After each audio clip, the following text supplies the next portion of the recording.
Hi, I'm Mark Hugger, and this is Next Steps for Ambitious Beginners, Taking Tricks. Um, if you have been following along, oh my, we're on the road in New Mexico right now, headed back to Michigan.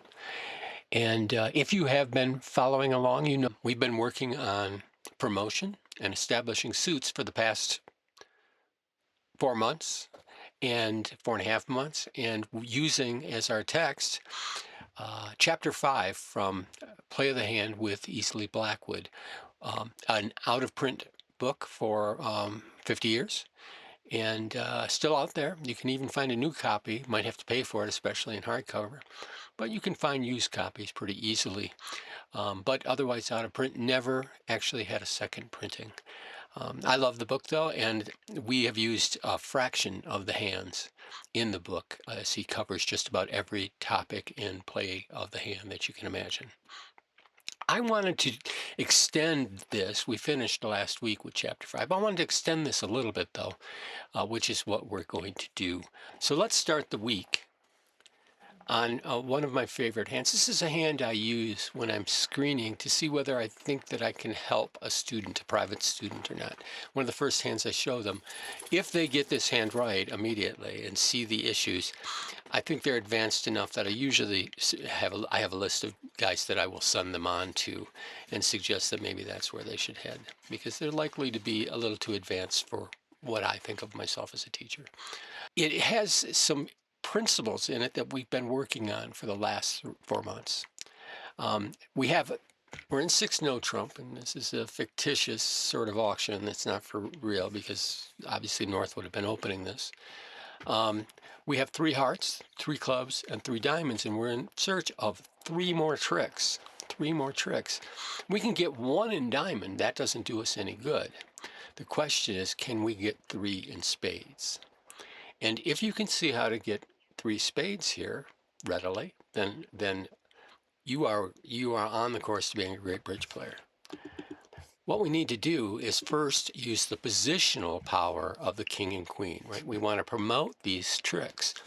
We don't care if the ace is played as long as our king can win and our queen can win, right?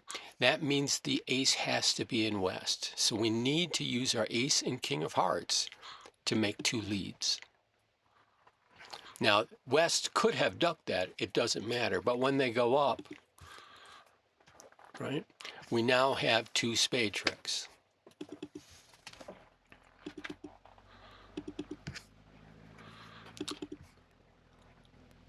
And how do we get the third? Well, we have to have a 3-3 split in the spades, making the 5 good. Now, that's a very simple sort of play. Once you know it, you can see it pretty easily. It does require a certain level of sophistication in card playing.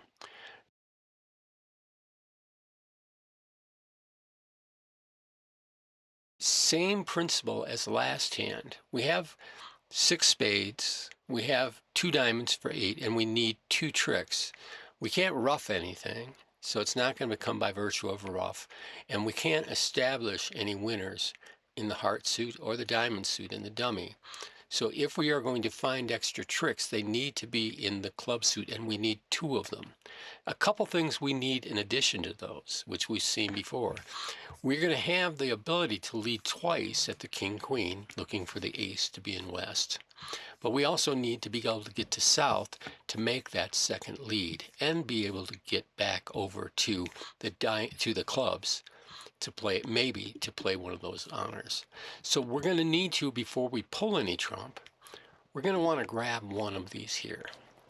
And when West goes up again immediately with the ace, we're fine with that. They can cash out 2 heart tricks, but absent any oddity in allowing them a ruff, say here, I'm going to ruff with the 9. We're safe. Then we're good to go, right? We just need to pull trump. In case there's 3 out against us, there's 2. Go back over here just in case. There's the jack, so Yeah, and we have to pull one more. Handle that, and then we have the king and the queen, right? So by going up, he had to give us those two tricks.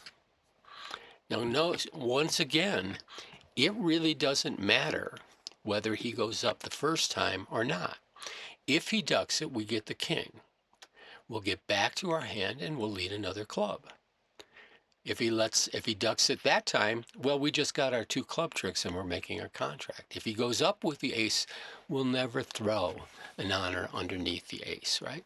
So we'll have the queen there. We can pull trump, get back over there with the diamonds or the high spade, and we'll have the queen of clubs sitting there for the second trick, right? So we call this the positional, I should say I call it because of the great Play of the Hand book by a guy who I'm not going to remember his name right now. Sorry about that. Um, Called it positional power of an honor. And here we exploit that by finding the king and the queen sitting after the ace. And therefore we can get both of them. And we don't care whether it ever plays the ace. It's not about getting the ace out. As my students will often say, I can get the king and queen if I can drive the ace out. No, actually we don't care if we ever see the ace. We just need to have it be in the west hand, and then we can score the king and the queen, right? By virtue of promotion, by virtue of the positional power that they hold.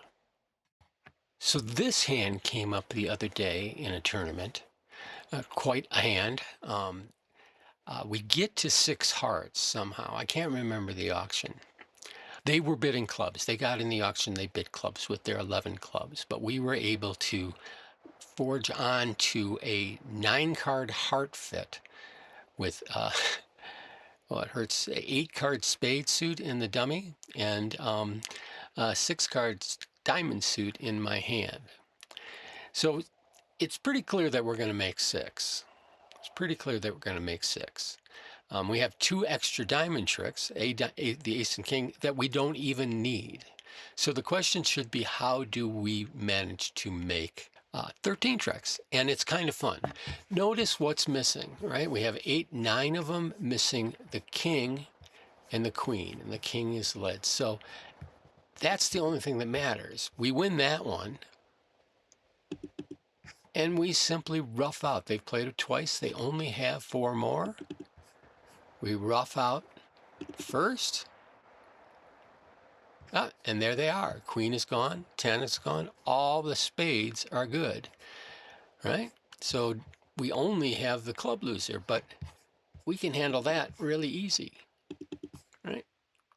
Just a little bit of luck involved that it doesn't get roughed out. But once that happens, we're good to go. There are only 4 hearts missing, and they do split 4 zip. But we got the firepower to pull them all. And we have that left in the dummy.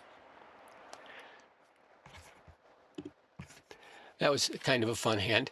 And if you, on this hand, because everybody got to 6 in this tournament, if you saw the ability to set that trick up, set those spades up, you got a good score for making 6 + 1.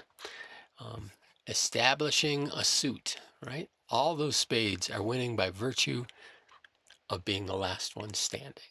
And this morning in a little robot tournament, kind of a run-in-the-mill auction. We see these all the time, right? A 17-point balanced hand. I open it, 1 no trump. I get asked about my majors, and I say I have a 4-card major, and I get put in 4 hearts, expecting my partner to have at least 10 points. And in fact, he has 9, but oh, such good points, right? All of those spades combined with my ace of spades. So we have an 8-card running side suit. All we need to do is pull trump and run some spades, and with king, queen, 10 of diamonds, we automatically get another trick. We only have the 1 club loser, so life is looking pretty simple.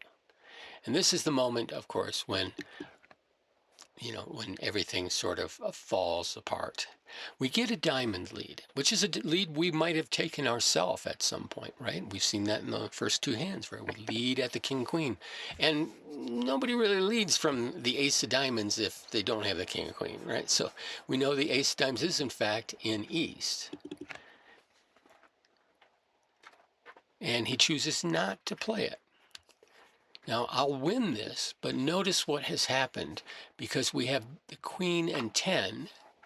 Those are the number second, that's number 2 and number 3, and the remaining diamonds, right? They have the ace and we have the next two, right? So we're always going to get another diamond trick. And I save the queen of diamonds here, right? I'm happy to have the queen of diamonds here because it's an entry into my hand, which might be important. I tend to lead at the smaller honors, and was certainly glad I did on this occasion because the hearts are 5 zip.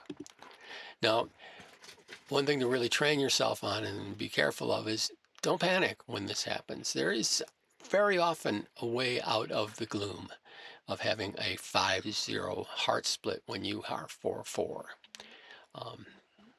They're going to get a heart. I mean, there's no doubt about that. But what we want to do is have them get their heart by virtue of a ruff. We win it here, and we note that the 10 is missing. Right, so he has 10 and lots of little ones. So we actually have a little finesse here that we might as well take. Now remember, he has 3 more hearts. We only have 2. So what can we do? And the answer is, well, we need him to ruff a spade. But we got to do a little work first here. Or maybe we don't, but I did. Which was, I don't mind seeing him ruff. So I'm going to go ahead and ruff a couple clubs.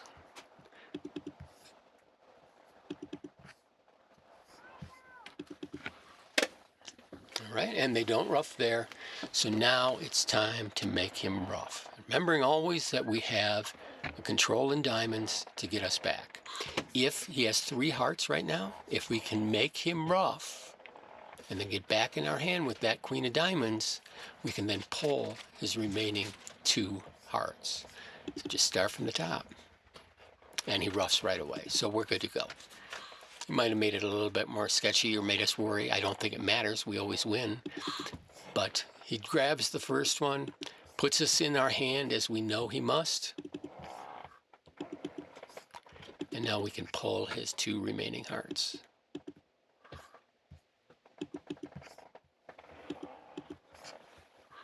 And because we're playing bridge and not spades, when we win the queen of spades at the end, it is a good thing. Notice what we did, right? This one will bid 2 clubs, 2/1, forcing the game, and I'll bid 3 no trumps with my ace of hearts. Now, I hear people say this all the time, that will stop them from leading the heart suit, but it never, ever works for me. And they do have 8 of them, and our worry, of course, at West is 5-3. And if that's the case, then it's very important for us to hold up on the heart win until the 3rd trick, so that if East gets in, he does not have a heart to lead. We call that cutting the communication. Right? He doesn't have King Queen 10 because he probably would have led the king in that situation. So I suspect we're going to see at least 1 heart on her.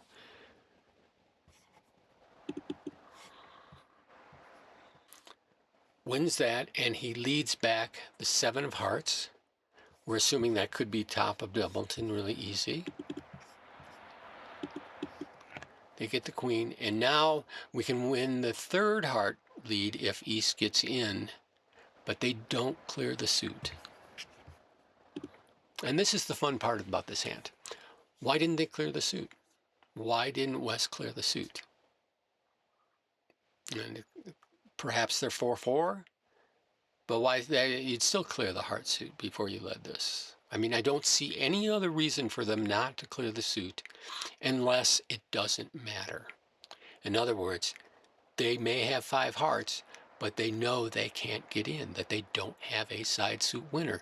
If he had the ace of spades, for instance, he would certainly clear the suit first. He would lead a heart so that when he got in with the ace of spades, he could run hearts. If he had a club honor, the king or queen of clubs, he would still clear the heart suit first, right? So that when he got in with the clubs, he could win the heart suit. So the only answer that makes any sense to me at all is that the ace of spades is in East and that he holds the king and the queen of clubs.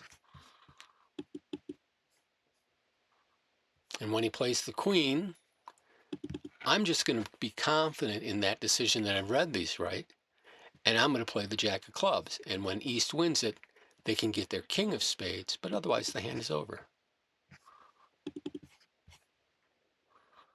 Right? So we've established the club suit. He'll take a spade naturally. But we're now in with all of the rest of the tricks. And we have extra tricks because we're not even going to run our diamonds, as it turns out, because we set up the clubs. All good there. So interesting hand. And we actually establish our clubs by virtue of reading how the defenders play the hand and recognizing that West did not bother to clear the suit because he's looking for some tricks in his partner's hands. He doesn't want to deal with the spades. He doesn't want to lead with diamonds. He doesn't want to lead another heart. Clearly, the only suit that he thinks there might be a chance in is in the club suit. So he doesn't clear the suit. He leads to the clubs, not recognizing that there is a bigger problem. Anyway, done for the week. See you next week. Thanks so much for your support and tuning in. And I'll see you down the road.